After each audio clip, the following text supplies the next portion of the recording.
Okay, class, we're on problem number 6, and we're now going to be given questions that we have to use our critical thinking skills. We're not just going to be given problems to multiply or divide. We're being asked questions that are going to test our knowledge of particularly this inverse variation and the form and the function. So it says an inverse variation is a function that has an equation in the form of y is equal to a over x. So why don't we go ahead and write that. Y is equal to a over x. And it's always good to write over and over. The more you write it, the more you learn it. And the more you learn it, the more comfortable you'll be with it. So let's see. Write an equation that you would have if x were replaced by 1 and the result were simplified. Well, if we're going to replace x by 1, y is equal to a over 1. Now, what do we know about dividing by 1? Anything that we divide by 1 would always be the number itself. So if I say 5 divided by 1 is equal to 5. 10 divided by 1 is equal to 5. So what about a divided by 1? What do you think would be the answer? Well, that would be equal to a. Whatever a is divided by 1 is going to equal to a. In this case, we said, let's say a was 5. Well, it's equal to 5. If a were 10, well, it's equal to 10. Well, if it's a divided by 1. Now, it's not a number, and you may feel uncomfortable dividing variables or constants or a letter, let's say. But know that whatever value you put in for a, it will be equal to a. So we can feel comfortable in writing that down. Let me get rid of some of this so we save our board for our next problems. But we would say that this simplified would simply be y is equal to a, okay? Because we're just dividing by 1. So let's move on to b. What number cannot replace x in the equation y is equal to x? Okay, what number cannot, never, it's like a no number zone. What number? Well, that number is 0. We cannot divide by 0, right? We cannot say y is equal to a divided by 0.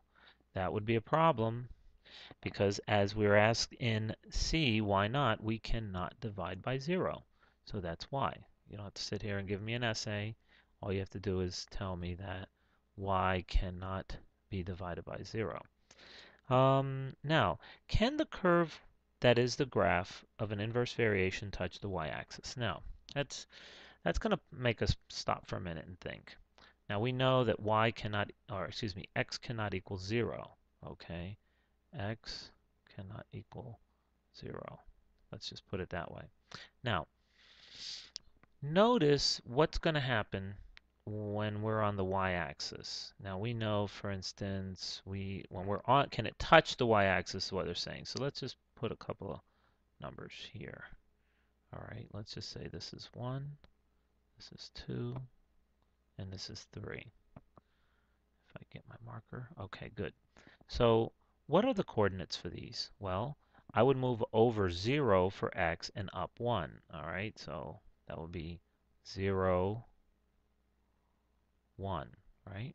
What if I had if I were on the y-axis here? That would be 0, 2.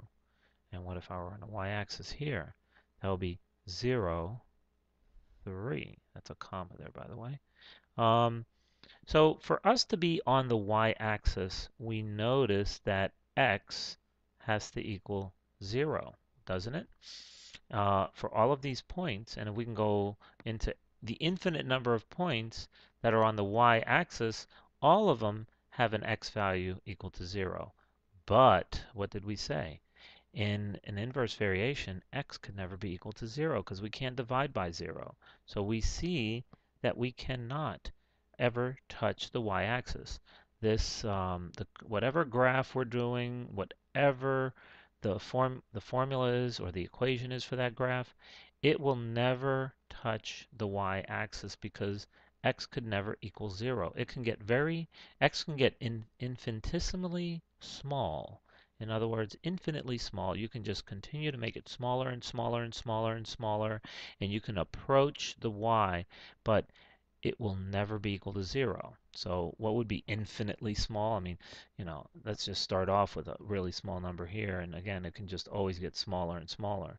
0.0000000. That's still 0.00. That's still 0, right? Until I put that little 1 there. Okay? Now that's a very tiny, tiny number. Okay? Imagine if I gave you that much money. Well, 1 cent is 0.01, right? That's 1 cent. So imagine what this is. This is just so tiny, I couldn't even give you a penny. And so we can approach this y-axis, but we can never touch it because the minute we touch it, x would be 0 because that's where we would be on our x-axis. We would not move over, would stay on the y. So that's the answer to that one. It's a long explanation, and only because you will be approaching these types of problems later on in your math lives in terms of using that a word approaching. You can approach it, but you can never touch it. Okay, so I'm sure you'll learn more about that later on.